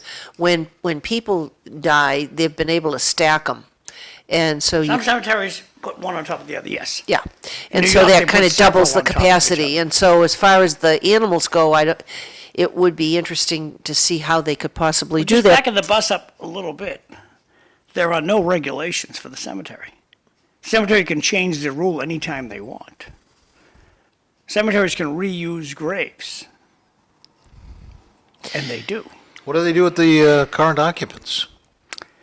They are tamped down by the machinery. Oh, okay. They're made smaller. Well, they're squished. It happens in every country. They tamp down. You got to make room. You can't go up. So it's When we talked about it's gross to think about, but it happens. capital planning in Chelmsford, I just drove to Tewksbury the other day, and they're building a really beautiful middle school. And I think Chelmsford has some type of school ready Yes. to, right? And, Yeah, they're working on Parker. It's one of the biggest issues probably facing Lowell, that we need a large middle school in Centerville section of Lowell if we ever want to dream about becoming, neighborhood schools. There's only one way that we'll ever be able to do that, and you need it in Centerville. But now that we have the high school still working, I don't see the middle school coming to Lowell for quite a while. But it's a big issue. The capital planning It is takes decades. It really does. yeah. I have never seen pet cemetery moved, but Neither have I. this No, I didn't person in the either. audience says it's great. I know, and I every think it's a horror movie, though, John. Yeah, and I think every time they talk about it, that's the only thing I can think of is the movie. But I never watch it because I don't like horror movies and that. So one of the big topics currently nationwide is the deportation. And Glenn, I know that you have an opinion on it, and many of us do, is that you have people here illegally, so they've already broken the law. One of the promises the president made was that he was going to deport all the illegal aliens, and he would start with the criminals first. So I'll just throw that out for discussion. I get confused because President Obama deported, I think it was something north of 3 million illegal immigrants when he was president. I don't remember a single,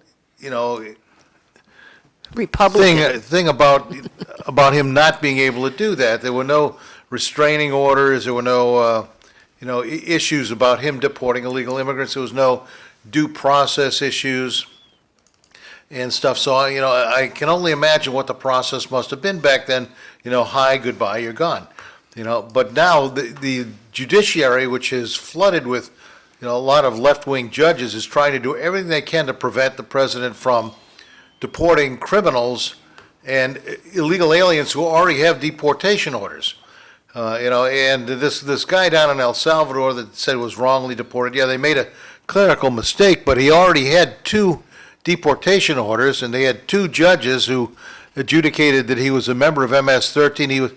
What you don't hear about, he was caught transporting 8 people who had no identifications, that used his home address as their address, in a car that was owned by somebody who was arrested for trafficking people. I mean, all these issues come into play, and you say this illegal immigrant is not exactly a, quote, Maryland father, unquote. Just to comment to this, Bart put this in, and Bart makes sense. Don't most people just move on and get another pet?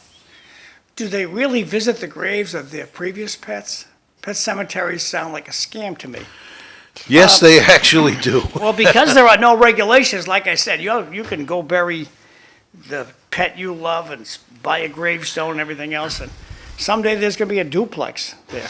There are no regulations on pet cemeteries. I know people, I'm pretty sure even Bart, whoever Bart is, must know people that consider their pets members of the family. To some people, pets are pets, pets come and go.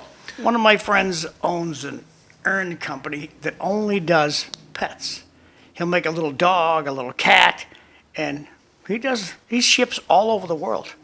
Yeah, People love their dogs, they love their cats, they love their pet, and it's something they'd like to do. Back to you guys. I think we're wasting a lot of time fighting what the Democrats are doing to Trump. I think in the courts, they're just trying to slow him down. That's all they're doing. And all we should do is keep, especially in this state, and I don't think we'll ever do it, but we need to keep the eye on the prize in the midterms. That's all we need to do. The next step we need, the people that all voted for Trump, it's hard to even mention you voted for Trump, even with family. You'll have big arguments. I've been in a few over being a Trump supporter. Now it's coming to the point that you got to be quiet in this state about Trump. Really, it's bad. You can't even have an opinion. You can't. You don't have those First Amendment rights. I mean, it isn't, and then you have to be careful because a lot of people think with the First Amendment rights that you can say anything that comes to your head. You have to have a filter, but you should be able to speak your opinion. Grand Slam doctor, the fake horrible news, not reporting that Obama said the same thing President Trump has been saying. They've all been saying it in the Democrats. Same thing with tariffs. It doesn't matter who it is. Unfair trade practices. I mean, we got Schumer saying it. We've got Obama saying it. We've got Hillary Clinton saying it. We have to jack up the tariffs on China. We even had Biden saying it when he was coherent. And so the thing is, if you lose, like the Democrats lost across the board in November, then all of a sudden the switch is flipped. That all the things that Trump wants to do must be bad. You wanted all these things just a few years ago. Lowell, they'll love AOC. Oh, yeah. In this state, they will. They'll love her. Yep. Well, that's because she has those socialist agenda that many of the Democrats that in this state adhere to, all those particular principles, which is, for some of us that actually studied what it was in school, are very shocked that people really want to implement that. The socialist agenda is they take complete control of your life. They control your education, they control your health, they control your movements, they control everything. That's what the socialists do, and they want to make sure they bring everybody down to the same level so that, you can't say that one group is better than another because everybody's under control. It sounds like communist to me. Yeah, That's what it sounds like. It is. Yeah. That's, the Marxist philosophy. And AOC draws a big crowd because, she speaks aggressively and she's pretty, which draws a lot of people to these crowds. But they say things that are just complete, utter nonsense. And unless you have a critical way of thinking about what you're hearing, it just goes in as, oh, wow, that was great. But, when you think about it, you go, that's ridiculous. Well, I think it's ridiculous when they begin to make comparisons of the deported illegal aliens who have committed atrocities against children, women, men, whatever, and the Holocaust. When you see the pictures of the Jews in the internment camps before they killed them, this is not the same analogy. And I do take offense at people thinking that other people should believe these kinds of things. When we talk about a socialist approach to things and/or communists, and you say they want to control their whole life, you can see that in the education system, in that when John wants to know of a superintendent, don't you think you ought to teach kids this, this, and this? Yes, you should. You should be teaching kids their academics. That's why we have the issues with the education and the test scores and everything, is because we're teaching too much social information with regard to behavior, sexual orientation, any number of things. If you just can teach the child how to read, how to do math, civics, as you said, do a checkbook type of thing if that's something that they want to do, the computer skills, and keep to academics rather than all of the other social stuff, and do that on the side. That's my gripe currently. Okay. Yesterday, Corey Robinson sent me this text. I asked him, do you want me to put it on the show? And he said, if you want to, go right ahead. So, Corey, first of all, Corey's watching this morning. So, Corey Robinson, he says, good morning, ladies and gentlemen. This is pretty long, and so I'm going to read it to you. This is from Corey Robinson yesterday. Since a young age, I have been taught the principle of what writing the story of one's life is critical to maintain control over the pen. However, when it came time to vote on the contract extension for our city manager, the mayor appeared visually upset by offering any of the councilors the opportunity to comment on the contract he alone has negotiated. The rushing through that portion of the agenda was glaring. I subsequently voted against the document presented due to several concerns. Firstly, we were presently with a new 5-year agreement instead of a 3-year employment extension. As stated by the mayor, the city has desired to enter into a new employment agreement. However, what was presented as the first 2 years of the 5-year deal was actually the last 2 years of the initial contract. Secondly, the initial term dates of a newly presented contract have changed without a vote to effect such a change as stated. The term of this agreement shall commence on April 22nd, 2025 and terminate April 22nd, 2030. The 5-year initial contract was from April 22 to April 27. Thirdly, as a city council, we have yet to determine the metric used by the merit-based compensation adjustment for our employees as stated. The amount of increases shall also be determined by the majority of vote of the city council. Page 2. Evelyn loves this stuff. You want me to read it? Go ahead, yeah, you're a better reader than me. Simplistic, is that what that says? Simplistic approaches often lead to unnecessary complications. The issue arises when individuals attempt to personalize the negotiation process. While an employment extension may be more complex than simply expressing loyalty for an administration, contracts are legally binding documents. As elected officials, the County Council's responsibility to our 120,000 plus residents is to ensure that we thoroughly review and scrutinize all aspects of the City of Lowell's Executive Officer Employment Extension Contract. Due to this political culture, it is unsurprising that there have been instances in the past where contractual errors have been overlooked and have had adverse effects on our city's reputation and progress. Scrutiny by the entire City Council is sorely needed. Delegating council responsibilities disrupts the established system of checks and balances. A stance that presents residents and employees as either with us or against us, excuse me, does not guarantee the provision of a fair and equitable contract. You want to read some of that? Sure. A public statement from a position of leadership that enables such blind loyalty encourages reckless and uninformed decision-making and rubber stamping based on emotion. The practice of elected leaders assuming the role of followers hinders sound decision-making processes. The city manager, as with every city employee, is entitled to competitive wage adjustments and benefits. I wholeheartedly support the ongoing increase in employees' wages to ensure that they are not adversely affected by inflation. I firmly believe that this administration is taking the city in the right direction. My refusal to support a legally binding document that required minor corrections is in line with the fundamental responsibility of any elected official, despite the efforts of those who may attempt to remove the pen. Fortunately, I have the necessary. Something I can't read after that. I can slide up. Oh, okay. Reserves to ensure success. Together, we make a difference. And it is the city council, not the Cody council. And this is City Councilor Corey Robinson statement. Back to you guys. Well put, Corey, thank you. But now we're stuck with the city manager until 2030.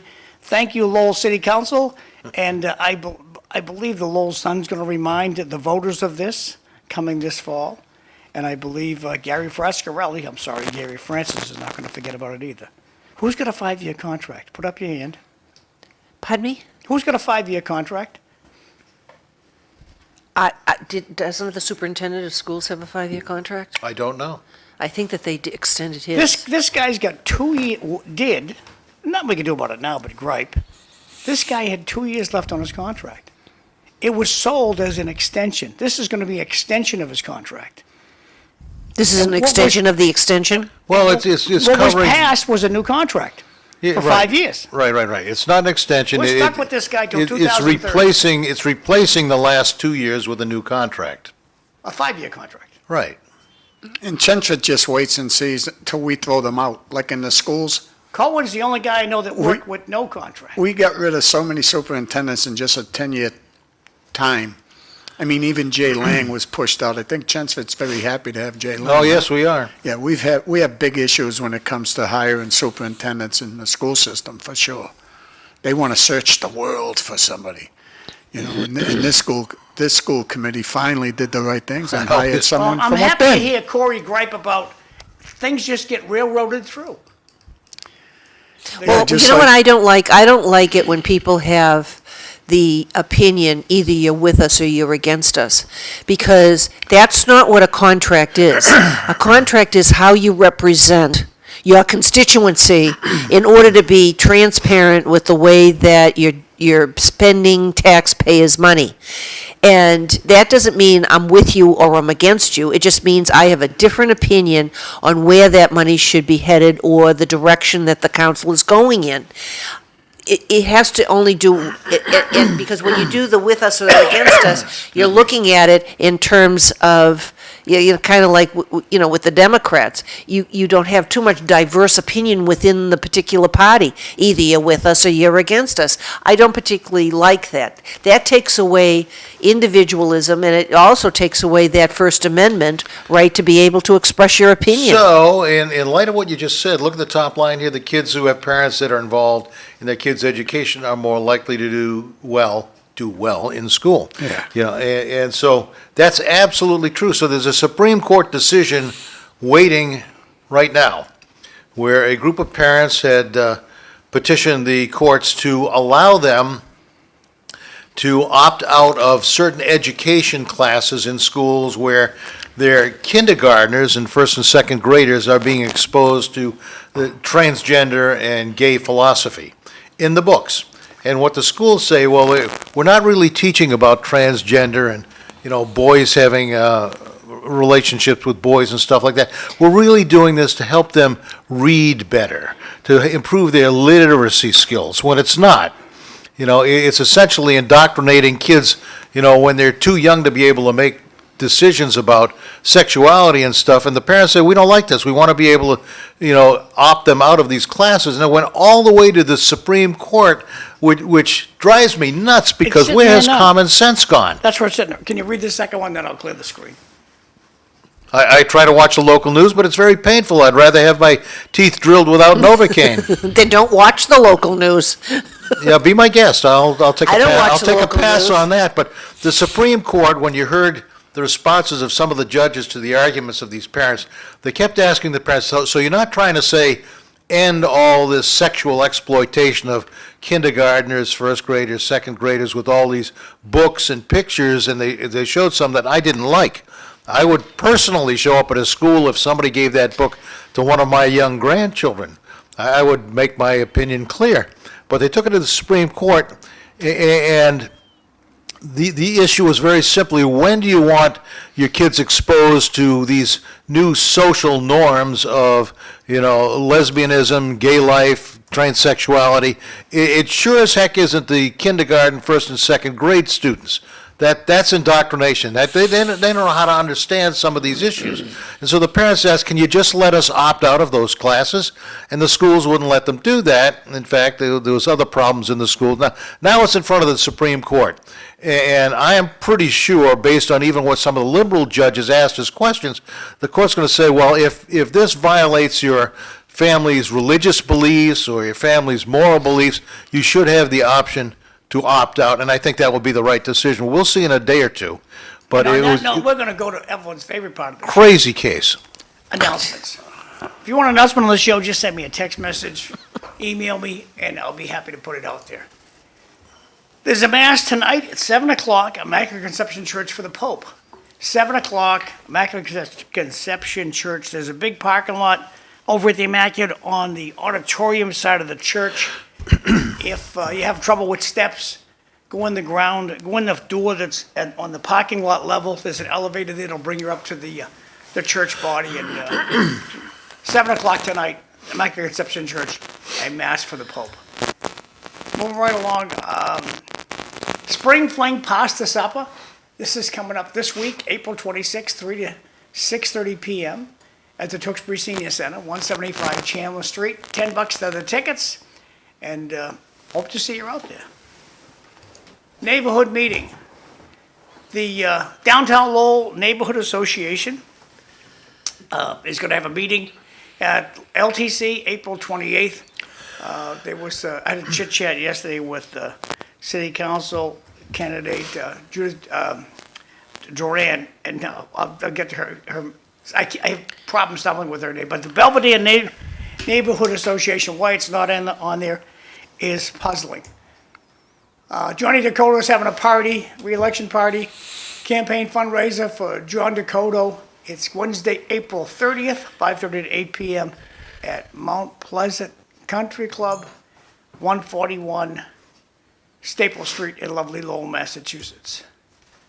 Moving right along to the next one. Today is the 24th. Which means they're going to have Spanish chicken. Now, what is Spanish chicken? That's a chicken who speaks Spanish. I'm sure it's the spices on the chicken. We can look that up later.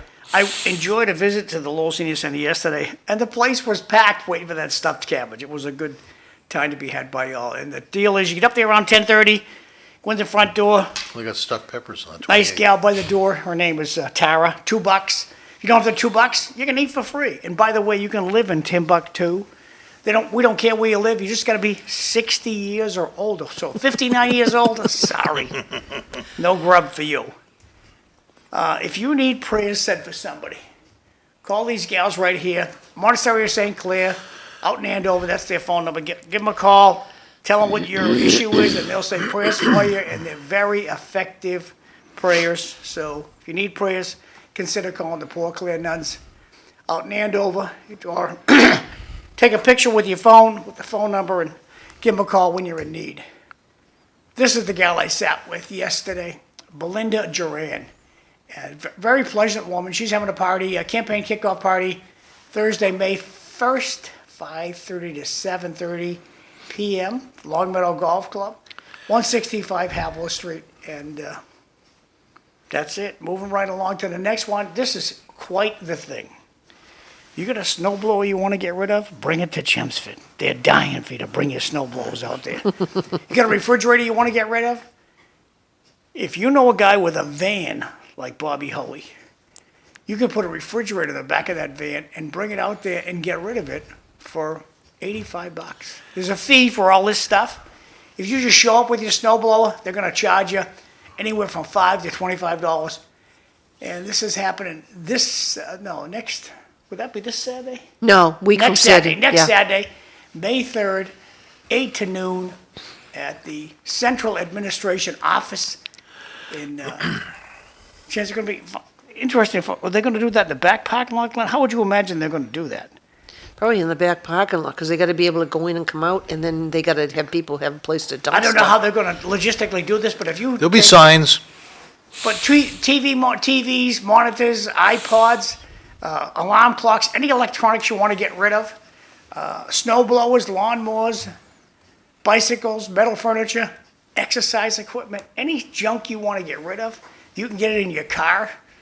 I think $85 for a truckload's pretty good. 60 for a carload, pretty good too. Yeah, Not bad. except I can put a lot of snow blowers in a truck. We don't have them to get This rid kiddo, of. rest in peace, Adrian Kimborowicz, they're having a memorial fundraiser Saturday, May 3rd, 2025, 6 to 11 a.m. at the Bunting Club, 449 Boylston Street in lovely Lowell, Massachusetts. Points of Light, this is over, I should get the GPS address for this, but the Gold Dome Church in Lowell, it's called Holy Trinity Greek Orthodox Church, and across the canal is St. Patrick's Church, the first Catholic church in Lowell. There's a canal between them, and they have this Points of Light celebration. This is an awful lot of eye candy that you get here. They float these bags down the river that have a candle inside of them. Fascinating to watch, and I hope they have great weather that day. So that's coming up on May 3rd. Campaign kickoff fundraiser at Long Meadow Golf Club for Erin Gendron, Monday, May 5th, 6 to 8 p.m. And hope to see you out there for Erin Gendron on May 5th. That's the last one, Ev. Back over to you. Well, I have one more, and I will send you. You sent me one that was often like a Groton or something. Yes. We don't go to Groton. Well, it isn't Groton, it's Littleton. There's a Same summer thing. concert series. Well, you don't know who's listening. Some people like music. So there's a summer concert series that's at the Life Care Center of Neshoba Valley in Littleton, Mass. And the first it's from 6 to 7 p.m. You bring your lawn chair. June 19th is Sergeant Daniel M. Clark, known as the Singing Trooper. And July 17th and August 21st. So the fundraising for our Walk to End Alzheimer's team will be supported by snack purchases. So there's a lot of different things that's going on at that particular location. We were talking earlier about nursing care, long-range care and things like that. And some of the locations actually do have fundraising for some of the programs that they have to support the community. You did mention something about Neshoba. I have a grandson that got accepted there. He lives in Townsend. He's going to Neshoba Tech, Good. which I'm excited. Yeah, we have a 'cause- granddaughter there. And I believe we need so many more trade schools. It's Hey, unbelievable. I have a question for John and Bob here. Do they still enforce the speed limits on the connector? Yep. Just, they do? Oh, yeah. You know, because coming over today, I was doing something less than 50, and this guy went by me. If he wasn't doing 80, then I have no idea. Did you say they enforce it, John? Oh, yeah. Really? But it's not every day. Listen, to Unbelievable. me, they're driving like crazy on the highways everywhere. Oh, they are. My kids Yeah. always complain about it because of how much they have to drive to Not on work. the low connector. No, the connector, there's a lot of accident. You figure people aren't going to be driving too fast because they're going to be getting off. But this guy went by me, he must have been doing 80, 85 miles an hour. I mean, it's like I was in reverse. He's probably a brain surgeon on his way to Lowell General. Well, but the funny thing is, when we get down to the lights at the end of the connector, he was one car ahead of me. Yeah, because he had to So- stop at the red light. Oh, maybe, But yeah. I have noticed at the end of the connector, because you drive it really early, I don't want you to do this, by the way. They see the red light, and what they do is they take the exit ramp for Thorndike Street, and then they take the left and come up Oh, yeah, the other direction. in the other direction. Right. So so there has to be something there if anybody has connections. So you know how there's two lanes that go rapidly down to one lane? And so I was a second car back in the left lane, and on the right side of me was a 50-foot trailer, that carries, tractors and stuff like Yep, that. yep. Huge. And he barely could make that turn, so I got through and the car in front of me got through, but everybody behind me said, well, maybe we'll let the tractor trailer make that turn before we go.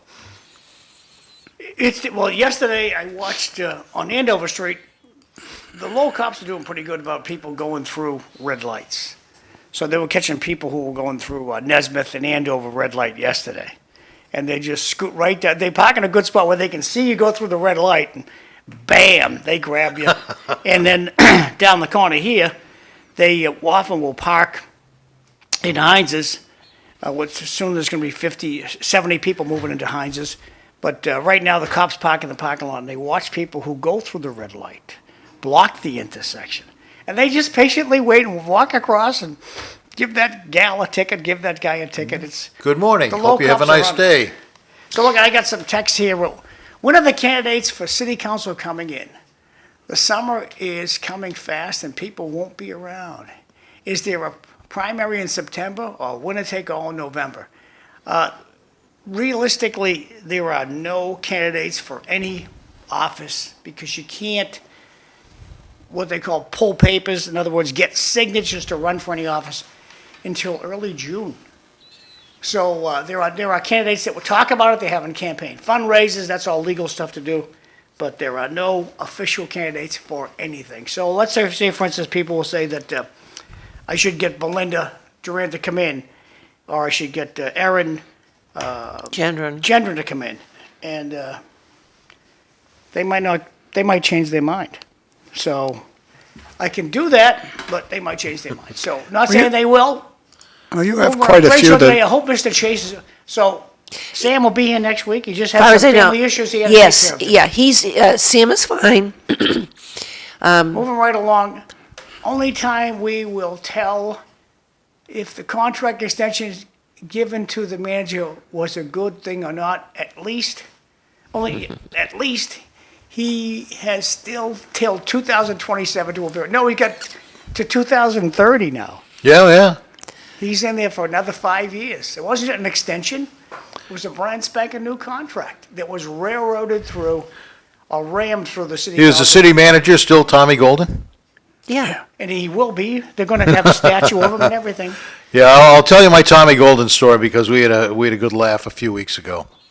Oh, we actually have a couple minutes left. So the company I'm working for, Draper, opened a facility in Wanalancet Mills. We had a big opening. Well, I'd call it a party, but it was really a reception.